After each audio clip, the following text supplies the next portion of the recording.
शिरगाव पोलिसांची यशस्वी कारवाई. Truck tyre चोरीचा गुन्हा उघडकीस.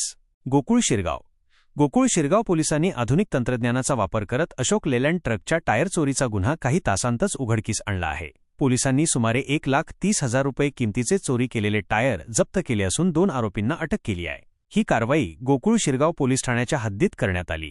घटनाक्रम: जानेवारी 25 रोजी दुपारी 2 वाजता विजयानंद पेट्रोल पंप कणेरीवाडी येथे एका ट्रकला नवीन टायर बदलून जुने टायर लावले गेले. नवीन टायर बदलण्याच्या वेळीच त्यांची चोरी करण्यात आली.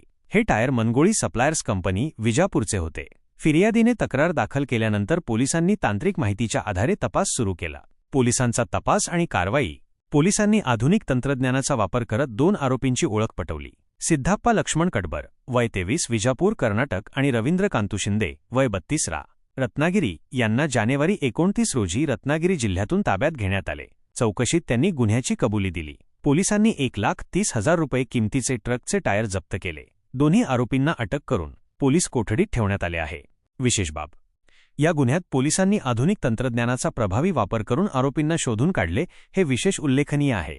पोलीस पथक: या कारवाईत पोलीस अधीक्षक कोल्हापूर महेंद्र पंडित, अपर पोलीस अधीक्षक शहर विभाग जयश्री देसाई, उपविभागीय पोलीस अधिकारी करवीर विभाग कोल्हापूर सुजितकुमार क्षीरसागर, 6 पोलीस निरीक्षक टी.जे. मगदूम, पोलीस उपनिरीक्षक आप्पासो घाटगे, पोलीस कॉन्स्टेबल संदेश कांबळे, नितेश कांबळे, गोपनीय अधिकारी भरत कुर्वी, संदेश पोवार, पोलीस कॉन्स्टेबल किरण मोरे आणि चालक आनंदा भोईटे यांचा समावेश होता.